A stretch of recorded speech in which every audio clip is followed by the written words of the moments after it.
Bismillahirrahmanirrahim. Assalamualaikum warahmatullahi wabarakatuh.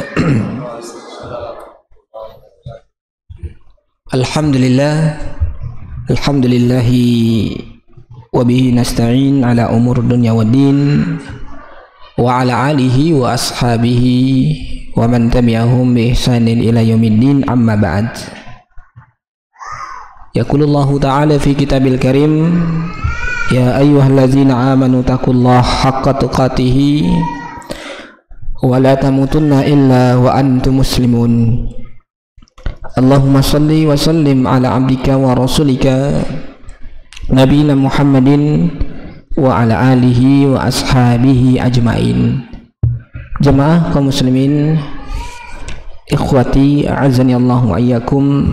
Alhamdulillah, kembali kita panjatkan puji syukur kita kepada Allah Subhanahu wa ta'ala, yang mana pada kesempatan malam hari ini kembali Allah Subhanahu wa ta'ala pertemukan kita di salah satu majelis ilmu, yang mana ini merupakan sarana kita mendapatkan surga Allah Subhanahu wa ta'ala dengan dibacakannya hadis-hadis Nabi Sallallahu Alaihi Wasallam. Ini sedikit banyaknya menjadi motivasi kita di dalam hidup kita. Tak kala kita menjalani yang namanya kehidupan di dunia ini, kita butuh sekali bimbingan dari Nabi kita Muhammad Sallallahu Alaihi Wasallam, yang mana agama sudah lengkap, sudah sempurna, baik dalam segi ibadah, baik dalam segi muamalah, baik dalam masalah rumah tangga atau dalam akhlak dan adab.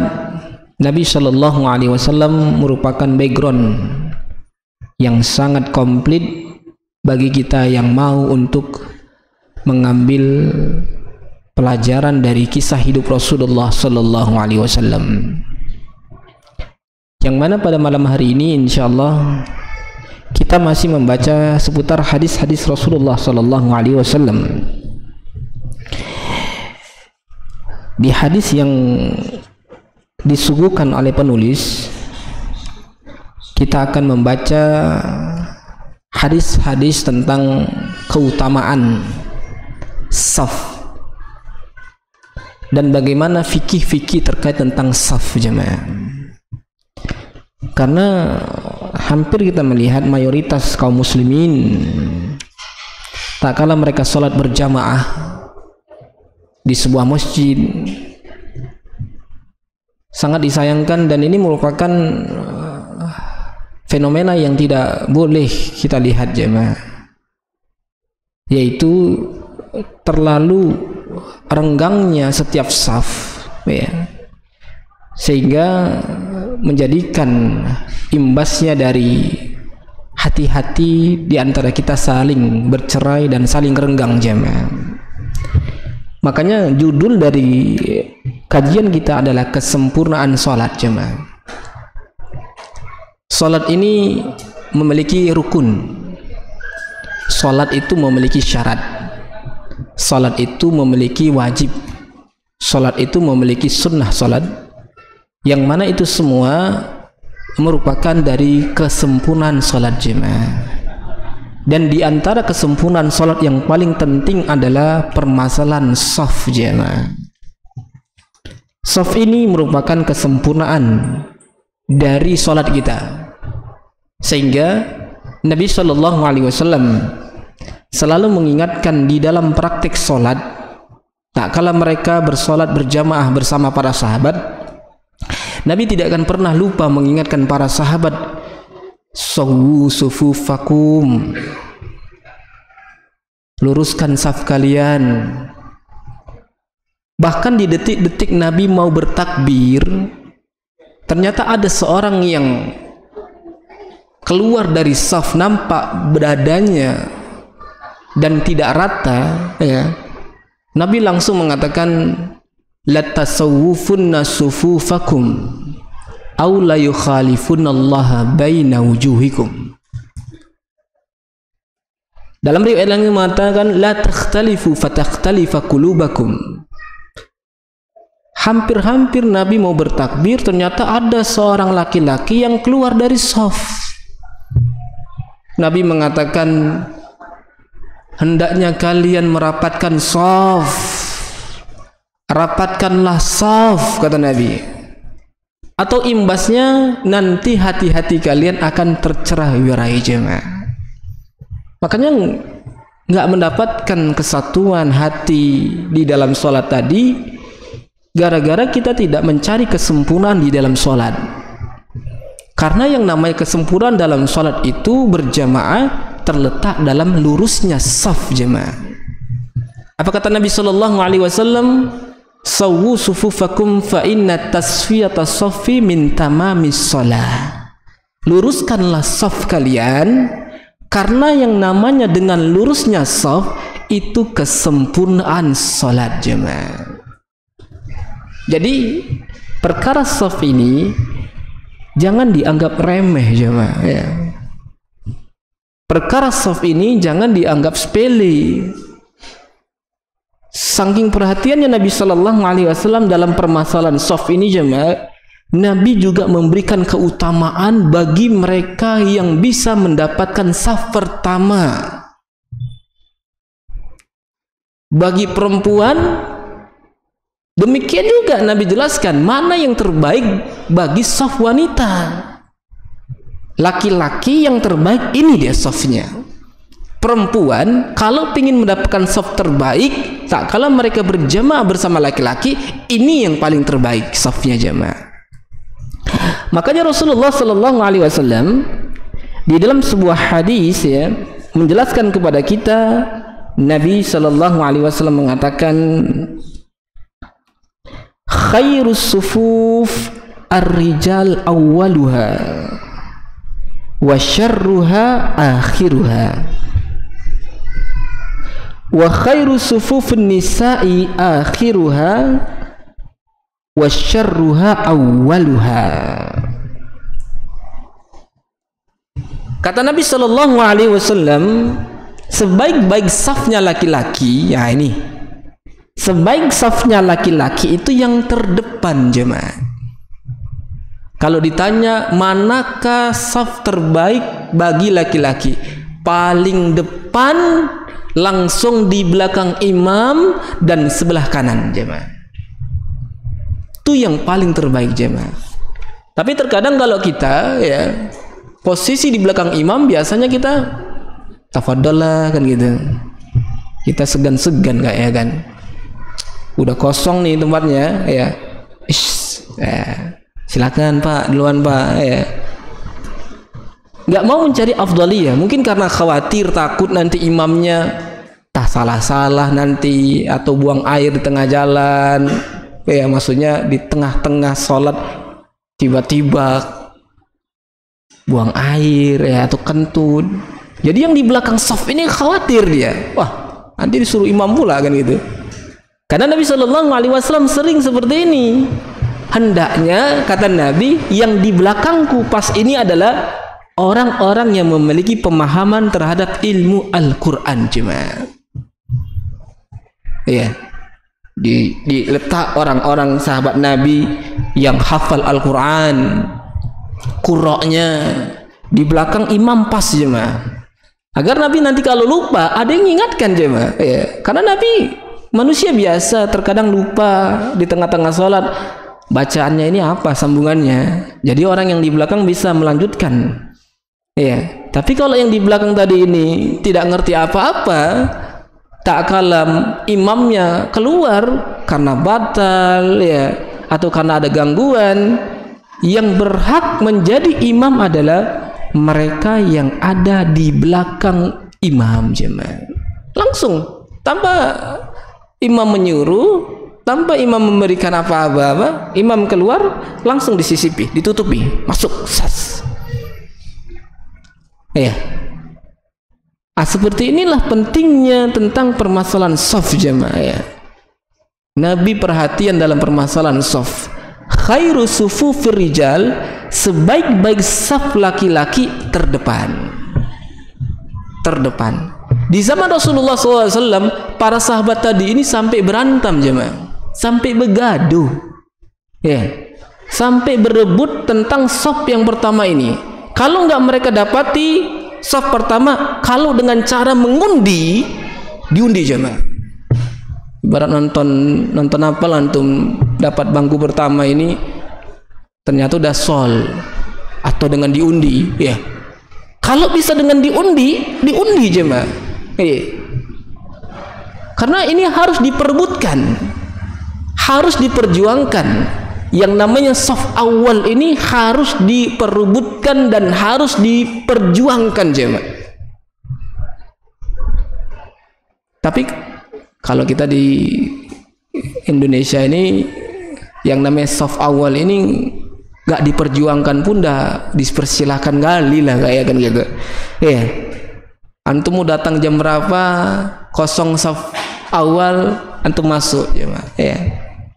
Tapi kalau antum lihat di Masjid Nabi, Masjid Nabawi, Masjidil Haram, sampai saf terdepan itu coba ya, itu sudah dikapling, dihajis namanya, ditaruh imamah atau peci. Awak mau masuk, udah ada rupanya kan gitu. Sampai para ulama membuat hukum dalam masalah ini jemaah, tentang menghajat saf awal itu nggak diperbolehkan jemaah. Kalau di sekarang nggak ada antum dapat masuk di masjid, salah satu di masjid Indonesia ini ada peci terletak ya kan. Kita datang ke situ ya, ada yang punya saf awal jemaah. Nggak. Seakan-akan saf awal ini menjadi barang yang tidak berharga lagi untuk era zaman sekarang jemaah. Perhatikan Nabi Shallallahu Alaihi Wasallam memberikan hasungan kepada mereka yang mendapatkan saf awal jemaah. Jadi hadis ini menunjukkan kepada kita hendaknya antusias mendapatkan saf awal jemaah. Tapi sangat disayangkan kalau kita berebut saf awal, seakan-akan kita yang punya masjid nanti jadinya. Ya, jadi serba salah nih antara menerapkan sunnah atau dituduh yang enggak. Ya. Apalagi kalau kita udah rame-rame kayak gini, nanti masuk saf awal, dah PS penduduk setempat seakan-akan tidak diberi haknya ya.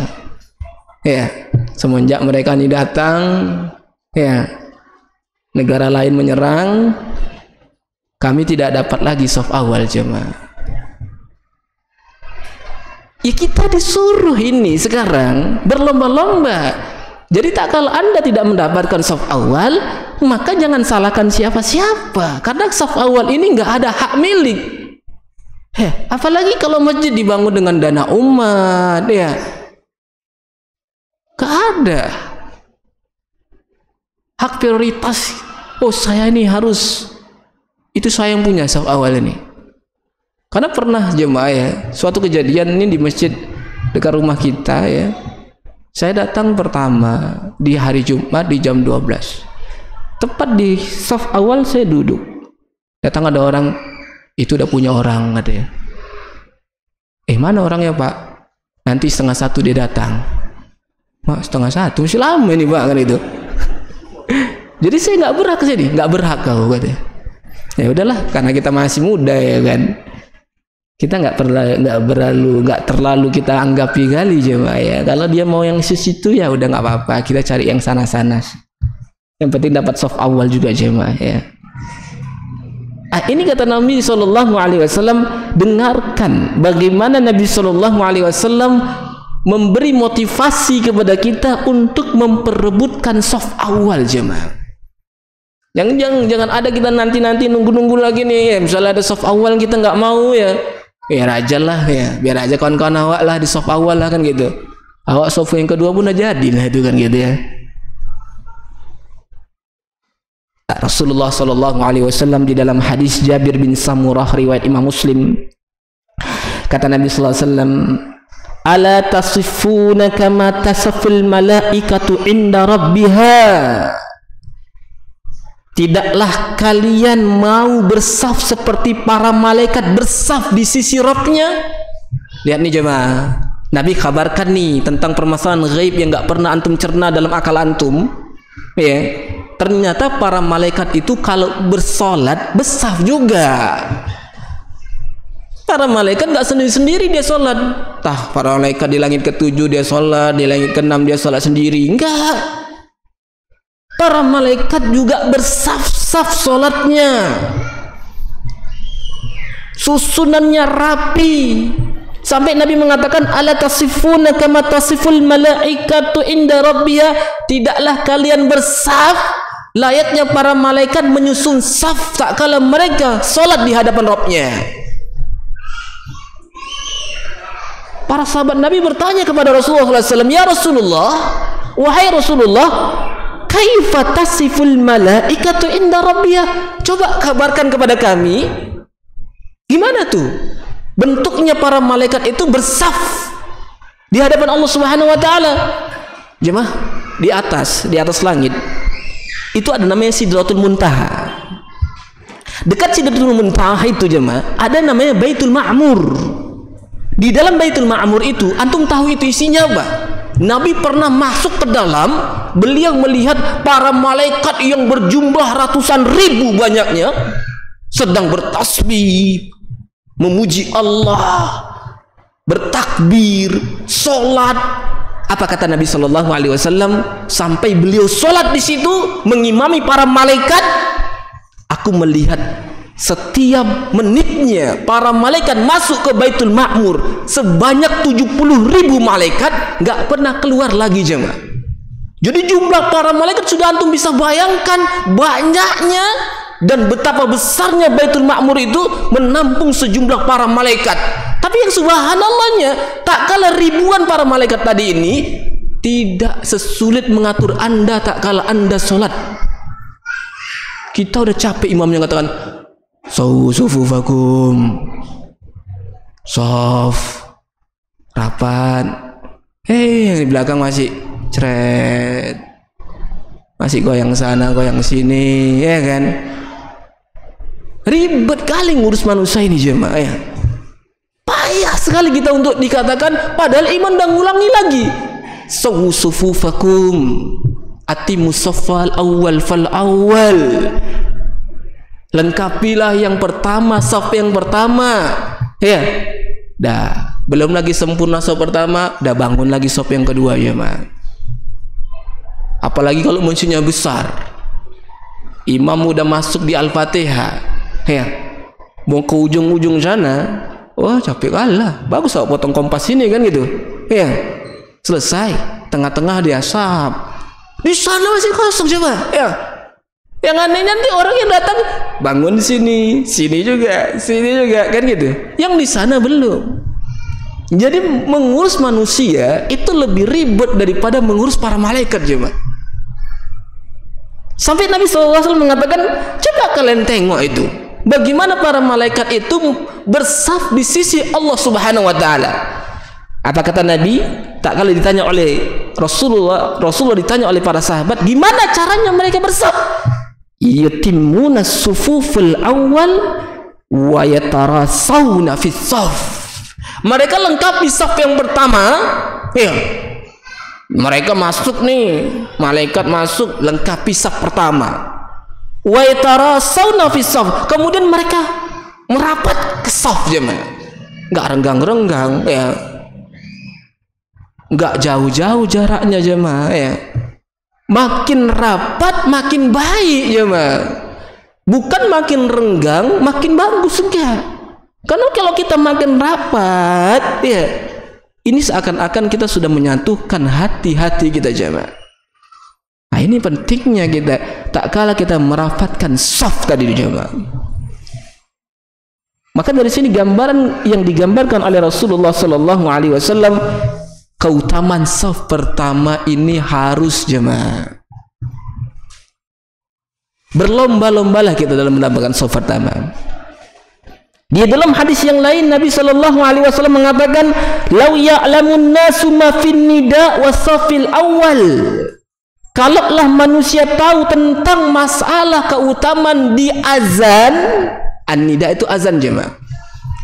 Allahu Akbar, Allahu Akbar. Kalaulah kalian tahu keutamaan di dalam azan, apa keutamaannya? Cuma menjawab azan. Nabi SAW mengatakan, iza azzanal muazzin faqulu misla ma yaqulul muazzin. Kalau seorang muazzin azan, jawab seperti apa yang dikatakan dirinya. Dengarkan, ya, dengarkan.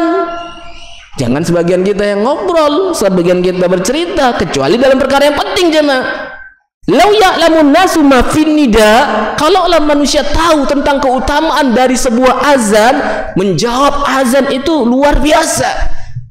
Terkandung padanya syahadat, takbir, tasbih kepada Allah Subhanahu wa taala. Ya, la haula wala quwata illa billah. Bagaimana tauhid dikumandangkan di dalam lafaz azan. Lau ya'lamun nasu ma fin nida, kalau kita mau memahami dari makna dari azan yang telah diazankan oleh seorang muazzin, itu nggak ada waktu kita untuk kita bercerita, untuk kita berkata, untuk kita berngobrol dengan satu yang lain, jemaah. Karena kita harus memaknai, memahami setiap dari lafaz yang terkandung dari seorang muazzin, jemaah. Wasaffil awal, dan keutamaan dari saf pertama. Summa la yajidu illa ayastahimu, kemudian mereka nggak dapat tuh saf awal.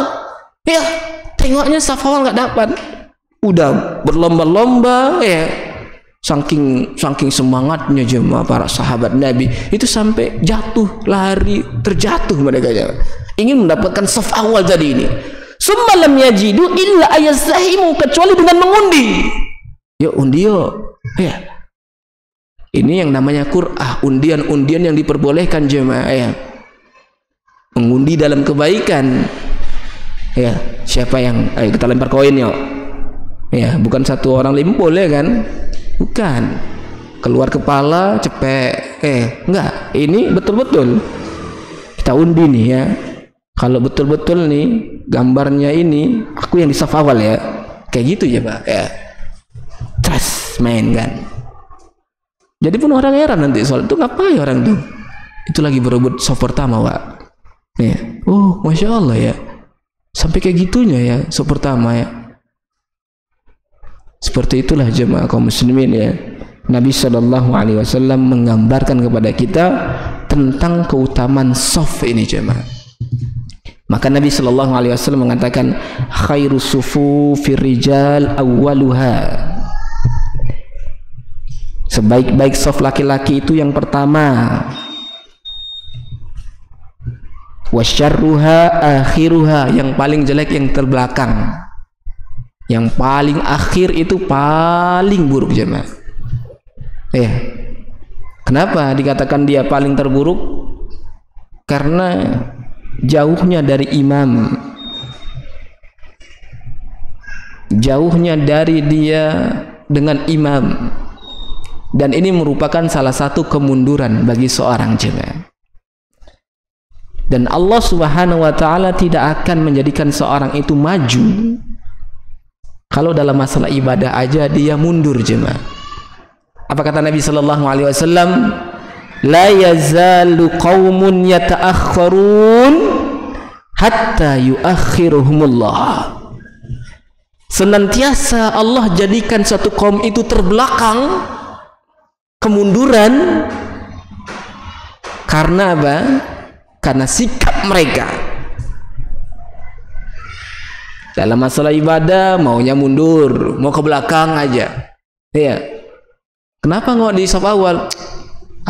Segan, awak, ya, segan, biar aja lah. Ini segan-segan yang tak diperbolehkan, jemaah, ya.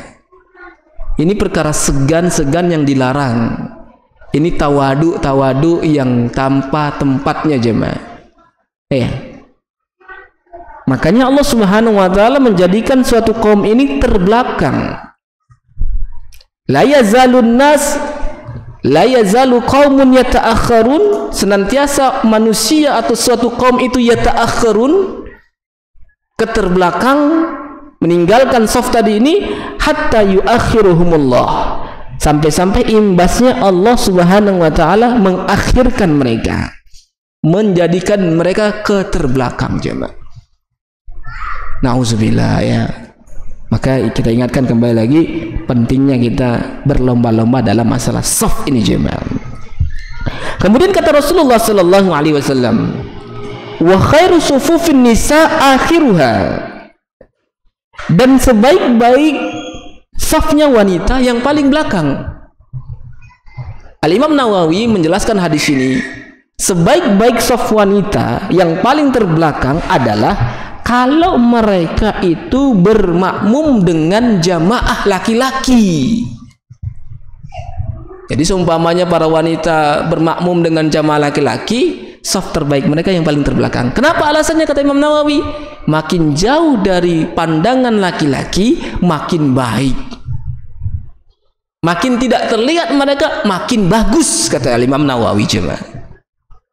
Tetapi tak kala mereka salat bersama wanita juga, tetap sama kedudukannya. Sebaik-baik saf bagi mereka di mana? Di depan. Gak ada perbedaannya. Apalagi kalau mereka salat sendiri juga, tetap yang terdepan cari. Jangan yang di belakang. Karena mereka di komunitas mereka, sesama mereka, maka carilah saf yang paling terdepan. Sementara hadis ini berbicara, kata para ulama, untuk mereka para wanita yang ikut hadir serta sholat berjamaah bersama kaum muslimin jemaah. Wa khairu sufufun nisa'i akhiruha wa syarruha awwaluha. Dan yang paling jelek adalah yang paling terdepan jemaah. Karena kalau orang yang paling terdepan ini para jamaah yang hadir itu nampak nanti dia akan nampak laki-laki. Apalagi di zaman Rasulullah. Di zaman Rasulullah, masya Allah jemaah, Nabi itu yang tinggal di masjid Nabi itu ada para sahabat yang dikategorikan ahlu sufah. Apa itu ahlu sufah? Sahabat-sahabat yang berjumlah 70 lebih yang hidup dengan ala kadarnya jemaah. Nabi makan, mereka makan. Bahkan kata Nabi, sebagian mereka tidak memiliki baju pakaian yang bisa menutupi aurat mereka jemaah. Bisa antum bayangkan gimana posisi mereka pas waktu sholat, tak kala para ahlu sufah sahabat tabi ini berada di saf yang belakang. Sementara para sahabat wanita ikut hadir salat, sehingga Nabi SAW ingatkan kepada para sahabat wanita yang ikut hadir salat, nanti kalau kalian ikut hadir bersama kami salat, tolong biarkan jamaah laki-laki duduk dulu, setelah bangkit dari sujud baru kalian angkat kepalanya. Dan sudah tergambar kan, kalau para perempuan yang di saf awal tadi ini mengangkat kepalanya duluan, pasti akan terlihat aurat para sahabat yang tidak sempurna pakaiannya jemaah. Bukan berarti mereka tak kalah sholat itu nggak pakai celana, enggak, salah ya. Enggak, ada yang mungkin ada yang robek, ada yang koyak dia, enggak seperti kita sekarang jemaah ya. Alhamdulillah antum punya pakaian yang cukup memadai, sisa dipakai sholat jemaah. Tapi para sahabat Nabi SAW dengan hidup dengan ala kadarnya tadi ini, maka sehingga pakaian mereka itu ya 1, 2, 3 ya. Sampai Abu Hurairah yang hidup di ahlu sufah pun beliau pernah ketawa ya, tak kala dia diberikan hadiah pakaian dari kain wol jemaah. Sekarang Abu Hurairah udah pakai pakaian wol, menunjukkan apa? Dulu dia nggak pernah punya baju itu jemaah ya. Saking miskinnya, saking fakirnya ahlu sufah di zaman Rasulullah SAW, tidak memiliki apa-apa jemaah. Maka ini perhatian bagi kita jemaah ya. Bagaimana Nabi SAW mengajarkan kita tata cara salat dan bersaf jemaah. Jemaah kaum muslimin ikhwati azani Allah wa iyyakum. Berikutnya, faedah yang berikutnya, Nabi SAW memberikan ancaman bagi mereka yang tidak merapatkan saf jemaah. Bagi mereka yang tidak mau merapatkan saf. Nah, ini para jamaah laki-laki dan jamaah perempuan, safnya itu harus rapat jemaah. Dan cara merapatkan shaf itu bukan harus menyamakan kaki ujung jemaah.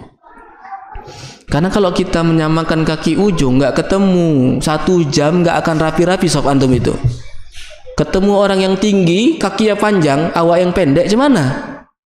Ya, meramah samakan kayak gini sama dia? Enggak. Tapi Nabi ajarkan kita cara untuk meratakan shaf dan menyempurnakan shaf agar tersusun rapi bil ka'ab. Apa namanya? Mata kaki dengan mata kaki jemaah, atau tumit dengan tumit jemaah. Al mankib bil mankib, pundak dengan pundak jemaah, bukan ujung kaki dengan ujung kaki jemaah. Simak hadis Nabi sallallahu alaihi wasallam terkait dalam masalah pentingnya kita merafatkan shaf ini jemaah. Hadis pertama, Nabi sallallahu alaihi wasallam mengatakan, la tasawwufunna sufufakum aw la yukhalifanna Allah baina wujuhikum. Hendaknya kalian merapatkan shaf dan hendaknya kalian menyempurnakan shaf, atau Allah akan merubah, menjadikan wajah kalian itu satu sama lainnya saling berubah jemaah. Perubahan, ya, hati-hati, ini nyata jemaah. Jangan antum mempermainkan hadis-hadis Nabi sallallahu alaihi wasallam, karena imbasnya bahaya nih. Orang-orang yang mengolok-olok hadis Nabi ini, Allah kasih ancaman yang real di dunia nyata jemaah. Pernah disebutkan di dalam kitabnya para ulama, di antaranya Al-Imam Abu Nuaim di dalam kitab Hilyah, tentang kisah gurunya yang tak kala itu mendengar hadis Nabi pentingnya jangan mendahului imam. Apa kata Nabi? Jangan kalian mendahului imam, atau Allah akan ubah wajah kalian dan kepala kalian seperti keledai. Jadi seorang imam tadi ini, gurunya Imam Abu Nuaim ini, tak kala mendengar hadis ini coba-coba tes. Ya, betul nggak nih kan gitu? Betul nggak jadi kepalaku jadi kepala keledai ini kan? Ya. Nauzubillah jemaah ya. Setelah ditesnya, akhirnya Imam Abu Nuaim kok lihat gurunya sekarang udah pakai tirai menyampaikan hadis. Berapa hari ini kok guru nggak mau nampakkan wajah? Penasaran Imam Abu Nuaim jemaah. Akhirnya apa? Ya Imam, aku sudah lama nggak lihat wajahmu. Lihatkanlah wajahmu. Akhirnya kata imam tadi ini jemaah, kau berjanji kepada diriku, kalau aku buka ini, kau jangan ceritakan kepada siapa-siapa. Dan ketahuilah, menyelisih hadis Nabi dan mengolok-olok hadis Nabi itu katanya, itu bahaya. Jangan sampai yang terjadi pada diriku. Akhirnya dibuka tirainya jemaah. Terjadi apa yang disabdakan oleh Rasulullah SAW. Manusia berkepala keledai. Imbas dari apa? Cek-cek ombak. Imbas dari cek-cek ombak tentang hadis Nabi. Ya, ada hadis Nabi bilang kayak gini, betul itu. Masa kayak gitu? Ya udah tes saja, nggak percaya kan gitu. Jangan sampai hadis Nabi Shallallahu Alaihi Wasallam ini menjadi bahan olok-olokan kita jemaah. Yang seperti terjadi di zaman Abu Nuaim jemaah. Zaman para sahabat Nabi, di zaman para tabiin, para tabiin jemaah. Kalaulah hidup di zaman seperti itu, apalagi di zaman sekarang jemaah. Ya. Bayangkan sejumlah hadis Nabi Shallallahu Alaihi Wasallam yang menganjurkan kita untuk merapatkan shaf. Ada orang-orang yang mengatakan, biar aja lah shaf aku renggang, ya. Awak malah suka kalau setan masuk katanya, ikut sholat sama awak kan gitu, ya. Kan Nabi mengatakan apa? La tada'u furujati lisyaitan. Jangan kasih celah untuk setan. Berarti alasannya kenapa Nabi itu memerintahkan kita untuk merapatkan shaf agar nanti tak kala kau sholat berjamaah, kau nggak diganggu setan. Bayangkan kita orang sholat di jamaah aja jemaah, kita nggak tahu apa yang dibacakan imam tadi kan. Kenapa? Pikiranmu melayang, jiwamu memang di sini, tapi pikiranmu itu ke pekerjaan, hatimu di tempat yang lain. Ya, kenapa? Karena imbas tidak merapatkan saf jemaah. Kalau kita merapatkan saf tadi ini, ya, maka syaitan nggak ada celah untuk masuk. Ya, syaitan nggak ada celah untuk mengganggu sholat kita. Apalagi syaitan yang di dalam sholat tadi ini punya karakter tersendiri jemaah. Nabi aja tidak luput dari gangguan syaitan yang mengganggu sholat ini jemaah. Nabi Muhammad sallallahu alaihi wasallam, apalagi kita orang biasa. Ya, maka solusi yang diberikan Nabi sallallahu alaihi wasallam, rapatkan saf jemaah. Apa kata Nabi sallallahu alaihi wasallam? Al-ka'bil ka'ab, al-mankib bin mankib, tarasu, kata Nabi. Tumit dengan tumit, pundak dengan pundak, rapatkan jemaah. Ya. Tapi kalau kita kadang kita jumpai di sebagian masjid kaum muslimin, kalau kita merapatkan saf ya dia jauh ya. Kita dekatkan lagi jauh, kita diinjak lagi kita cucuk kan gitu. Dah, kita diam aja juga enggak apa-apa ya. Nanti kalau selesai salat baru kita kasih tahu jemaah ya. Kita bukan karena apa-apa kan gitu. Kita nggak cari ribut tadi Pak ya. Maksudnya rapat saf itu bagus ya.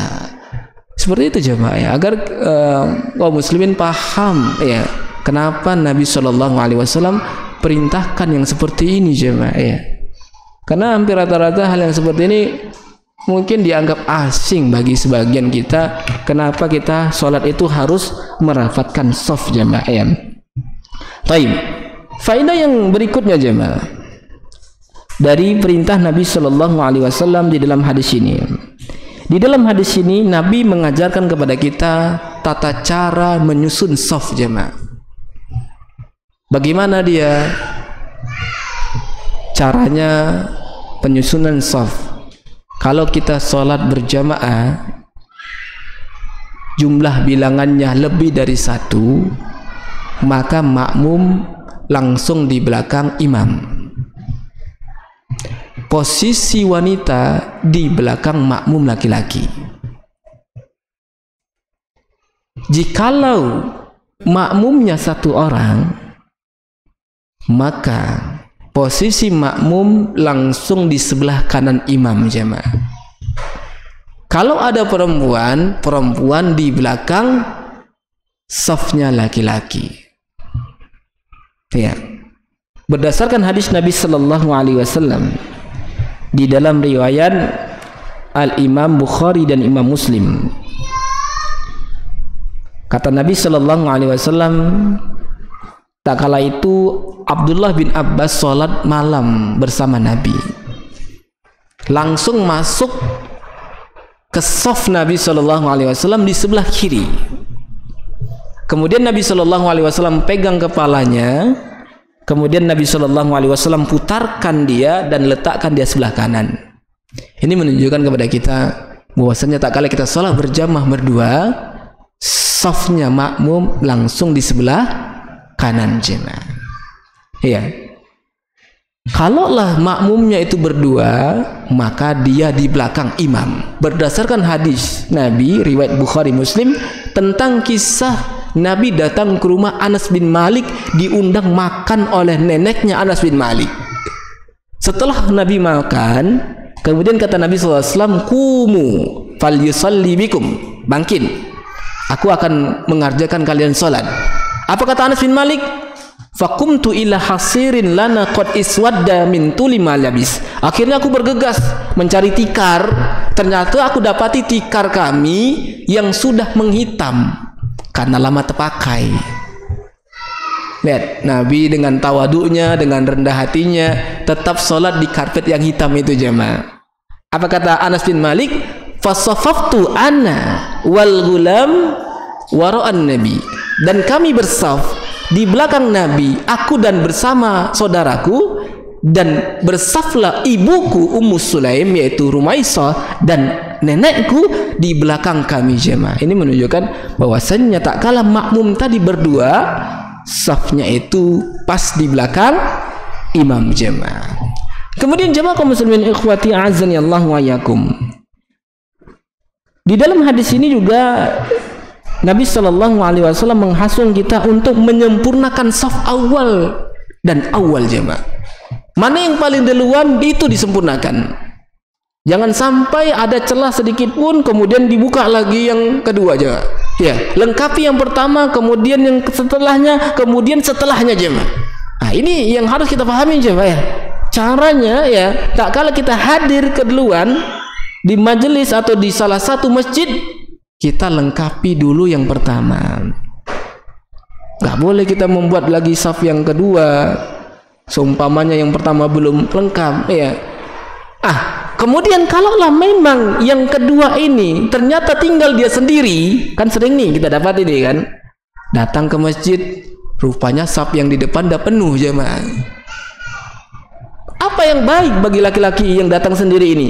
Apakah dia memukul pundaknya orang makmum yang depan dia agar dia mundur ke belakang, atau dia menanti orang ya, atau dia sholat sendiri? Ini ada tiga aja Pak. Apakah dia pukul atau kita tarik dia ya sini kok belakang kan gitu ya, terkejut kadang-kadang dia kan, atau kita bisikkan aja mundur kan gitu, atau kita nunggu bentar. Para ulama menjawab jemaah ya, berdasarkan hadis Nabi Shallallahu Alaihi Wasallam, tidak ada sholat bagi mereka yang sholat sendirian di belakang saf. Ini menjadi perbincangan para ulama jemaah. Kalau dia sholat sendirian, berarti sama sekali nggak sholat. Bingung dia kan, polemik nih. Maka kata para ulama, jikalau memang kita sudah kita ketahui nih, tidak akan ada lagi jamaah yang hadir nanti ini, kita yang paling terakhir dah. Maka kata para ulama, kau diperkenankan dan diperbolehkan untuk memanggil orang yang di depanmu. Kalau dia nggak mau, misalnya takut dia, nggak ada apa-apa kan aku dipanggil ke belakang nih kan, ya tetap diam aja dia. Maka kata para ulama, tetaplah kau sholat sendiri di belakang saf, dan insya Allah pahalamu sama seperti mereka yang di saf pertama dan di saf kedua jemaah. Sehingga para ulama mengatakan dilarangnya kita untuk sholat di antara tiang jemaah ya. Karena apa? Tak kala kita sholat di antara tiang ini memutus saf jemaah ya, kecuali kalau kita dapatkan ternyata masjid ini membludak ramenya minta ampun, tidak ada tempat lagi untuk sholat, maka kau diperkenankan untuk sholat di antara tiang-tiang tadi jemaah.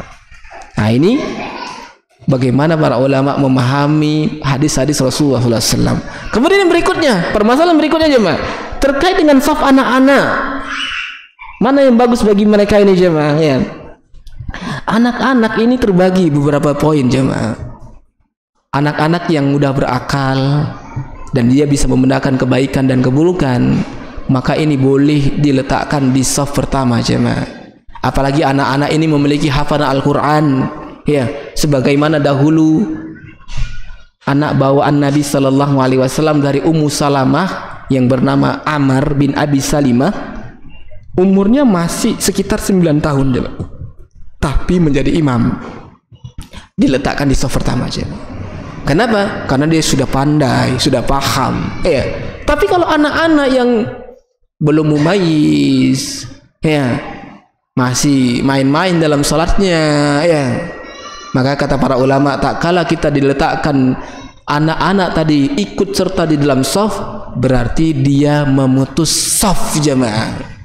Ibaratnya dia itu sebuah tas yang kita letakkan di antara saf jamaah. Jadi perhatian nih kepada bapak-bapak dan kepada ibu-ibu kita ya, posisikanlah anakmu ini sesuai dengan karakter umurnya.